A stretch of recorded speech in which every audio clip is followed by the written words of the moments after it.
Mesdames et messieurs, bonjour. Chers téléspectateurs, nous sommes ravis de vous accueillir une fois de plus dans le cadre de notre émission En route avec Dieu. Comme vous pouvez le constater aujourd'hui, nous sommes sur une terrasse parce que nous recevons un homme de la nature. C'est le pasteur Alphonse Théabé. Nous avons le plaisir de l'accueillir aujourd'hui dans le cadre de l'émission et vous aurez d'ailleurs l'occasion d'en savoir plus sur lui. Bonjour pasteur. Bonjour Nina. Comment vous allez aujourd'hui? Bien par la grâce de Dieu. Toujours souriant comme à l'accoutumée. La Bible dit soyez toujours joyeux. Donc, ça se voit. Quand il y a la présence de Dieu, il y a le sourire, il y a la joie, il y a la paix. Et c'est comme ça, nous sommes là en train de servir le Seigneur dans de tels contextes. Pasteur, docteur, homme de médias, entrepreneur, comment vous faites pour gérer toutes ces casquettes-là? Est-ce que vous vous en sortez?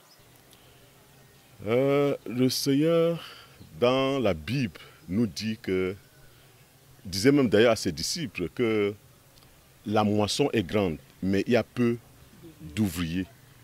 Et comme je disais tantôt, j'ai commencé par travailler dans un environnement qui n'était pas facile. Un environnement hostile. Oui, au niveau du nord, le Grand Nord Cameroun. Vous savez, le document de stratégie pour la croissance et l'emploi place déjà les deux régions, c'est-à-dire l'extrême nord du Cameroun et le nord, parmi les régions les plus pauvres. On parle alors de l'extrême pauvreté. C'est-à-dire au niveau de l'extrême nord, ça arrive jusqu'à 41%.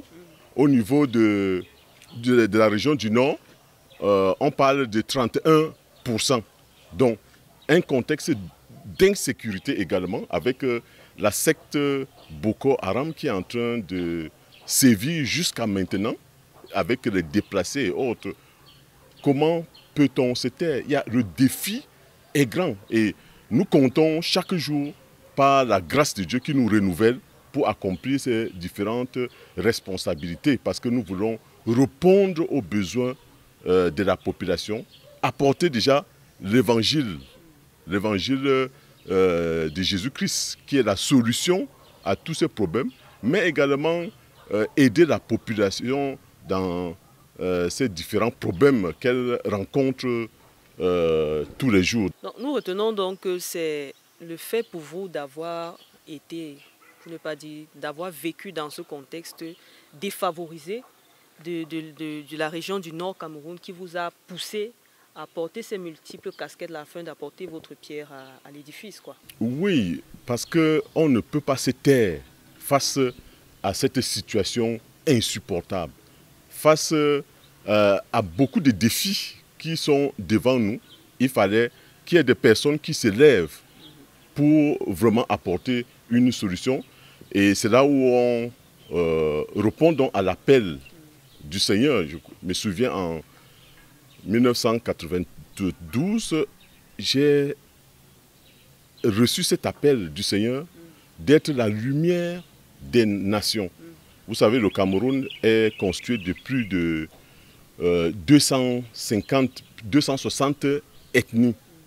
Voilà ces ethnies qui constituent des peuples, des nations, où il faut apporter la lumière, l'espérance, la joie, la paix que procure la parole de Dieu, mais également aller au-delà parce que le message de l'évangile doit prendre en compte l'homme total, c'est-à-dire le corps, l'âme et l'esprit, pour répondre aux besoins de l'humanité.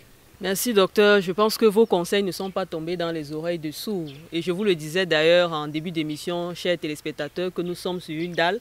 Je vais préciser que cette dalle dont je parle, c'est, n'est-ce pas, une des œuvres du révérend docteur que nous recevons aujourd'hui. Ici se construira le grand bâtiment qui devra abriter, n'est-ce pas, la télévision qui constitue le groupe Salaman. Donc, nous espérons avec la grâce de Dieu et la persévérance, la foi du pasteur que tout se fera et avec votre soutien également. Est-ce que vous pouvez donner un mot aux téléspectateurs sur le vivre ensemble? Le Seigneur Jésus-Christ a demandé à ses disciples de nous aimer les uns les autres. C'est cet amour que nous devons manifester dans un monde en dépravation et tellement de problèmes, de conflits un peu partout dans le monde, même entre plusieurs ethnies et autres. Il n'y a que le message de paix, un message de justice, d'amour, de vivre ensemble que nous devons véhiculer aujourd'hui pour que nous puissions vivre dans un monde paisible. Et c'est le message de l'espérance que nous donne la Bible à travers notre Seigneur Jésus-Christ pour que nous puissions vivre dans l'harmonie, vivre dans la paix, vivre dans l'amour. Voilà. Nous avons également écouté plusieurs directeurs de médias qui nous ont parlé du vivre ensemble. Regardons et revenons tout à l'heure. Vivre ensemble est utile sur plusieurs points. Une population unie qui n'est pas diversifiée regarde dans la même direction. Ils se tiennent la main dans tous les projets qu'ils peuvent entreprendre. Parce que la division est d'abord un frein pour le développement. Le vivre ensemble est tellement important dans un pays, dans une ville, dans une société, dans un groupe, dans un département, parce que je me trouve dans un département, chez nous. Nous faisons des projets de développement ensemble. L'évolution, c'est ensemble. Vraiment, ce qui est génial dans la vie, c'est de vivre ensemble pour un pays uni. Dieu nous a créés tous différemment et nous sommes appelés à vivre ensemble malgré cette différence. La différence est une source d'enrichissement et de bénédiction. Le vivre ensemble, je pense que c'est un héritage de notre pays, notre cher pays, le Cameroun, parce que nous sommes composés de plus de 200 groupes ethniques. Et pour vivre en harmonie, il faudrait que chacun intègre le vivre ensemble, que ce soit au niveau individuel, au niveau de sa famille, au niveau de sa communauté, aussi bien au niveau de son travail. Le vivre ensemble, c'est une très bonne chose, hein. Je prends le cas chez nous ici dans la Damawa. On vit en paix avec ces déplacés internes ou encore ceux qui viennent de l'extérieur, à l'instar du Tchad et puis de la RCA qui fuient ces exactions. Vous allez constater qu'on partage tout. Nous sommes d'ailleurs fiers et du coup, tout cela coule douce. Nous sommes tous des frères, nous sommes tous des sœurs. Nous retenons que nous devons vivre ensemble, quelles que soient nos différences de culture, de religion, de peau, etc. Docteur, parlez-nous de votre expérience entrepreneuriale. Parce que être PDG d'un grand groupe d'entreprises au Cameroun, ce n'est pas quelque chose d'aisé. Vu le contexte social, le contexte économique, il y a beaucoup de jeunes qui ont des idées mais qui n'arrivent pas vraiment à les implémenter, à les mettre en place. De par votre expérience, quel est le conseil que vous pouvez donner à la jeunesse qui nous écoute en ce moment? Déjà, il faut dire qu'il ne faut pas se décourager, mais il faut savoir oser. Tout commence dans la tête. Il faut avoir une idée. Dès que c'est débloqué au niveau de la mentalité, avec notre idée, on peut la transformer et implémenter pour la pratique. Et en tant qu'enfant de Dieu, nous avons cette foi que la Bible nous demande, notre foi d'être pratique, pragmatique. Il peut y avoir les découragements et autres, mais il ne faut jamais abandonner. Quelqu'un a dit, même à partir de 0 francs, on peut commencer une affaire, une entreprise, à partir de 0 francs. Quand au niveau de la mentalité, les choses sont déjà débloquées, avec la foi, nous pouvons transformer. Et puis, nous avons des atouts, des richesses dans notre contexte africain. Notre sol est riche, le sous-sol est très riche. Dieu nous a tout donné. Il suffit juste de se mettre au travail et transformer tout ce que nous avons pour la gloire de Dieu. On n'a pas besoin de traverser les mers et les océans pour aller de l'autre côté pour chercher le bonheur. Même dans notre contexte, on peut transformer et changer notre environnement. Voilà un peu ce qu'on peut dire à la jeunesse aujourd'hui. Il faut dire ici un fait marquant, chers téléspectateurs, c'est le séminaire de formation des directeurs des médias chrétiens du Grand Nord Cameroun qui a été organisé par le groupe Salaman. Dites-nous, docteur, c'était quoi l'objectif d'une telle rencontre? Déjà, c'est un séminaire d'accompagnement des professionnels des médias du Grand Nord Cameroun qui venait d'avoir lieu. On a voulu donc les réunir pour la prise en compte des besoins holistiques de la population du Grand Nord Cameroun.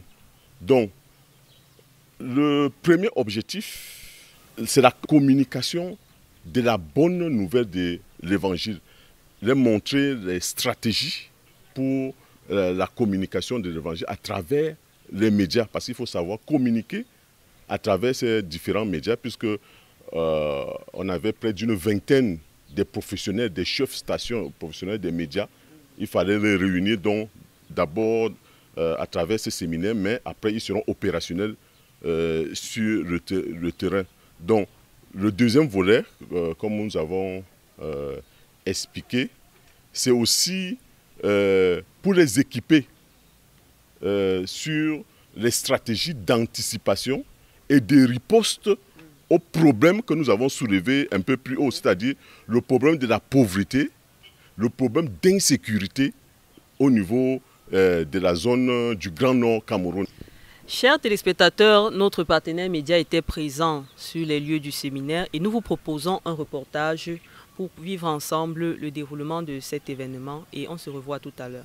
Je déclare officiellement ouvert le séminaire de formation des directeurs des radios communautaires chrétiennes du Grand Nord sur la prise en compte des besoins holistiques de la population. Je vous remercie. Le séminaire de formation des directeurs des médias chrétiens du Grand Nord Cameroun dans la prise en charge des besoins holistiques de la population s'est tenu du 10 au 12 mai 2021 dans la ville de Garoua. Lors de cette rencontre qui a réuni une vingtaine de responsables, il était question de manière précise de détecter les problèmes sociaux que rencontrent les populations afin d'y remédier. Tout comme les organisateurs, les formateurs ont décliné le besoin et la nécessité d'une telle formation au vu du contexte social que traversent les 3 régions septentrionales. Il faut un accompagnement spirituel de ces populations, mais également un accompagnement social. D'où cet intérêt pour les médias du Grand Nord de prendre conscience de la situation et de produire, de mettre dans sur pied des productions, comme je l'ai dit tantôt, type et qu'elles soient régulières, afin que les populations se sentent vraiment concernées par le média en question et qu'elles n'ont pas été abandonnées. Donc je pense que ce séminaire vaut tout son pesant d'or dans ce contexte actuel. Les participants ont eu droit à plusieurs exposés et aux ateliers pratiques en presse écrite, radio et télé. Les productions des spots en éducation, évangélisation et en cohésion sociale, ainsi que des émissions à caractère éducatif sont entre autres des programmes réalisés par les participants. À la fin du séminaire, chaque participant a reçu une attestation de fin de formation.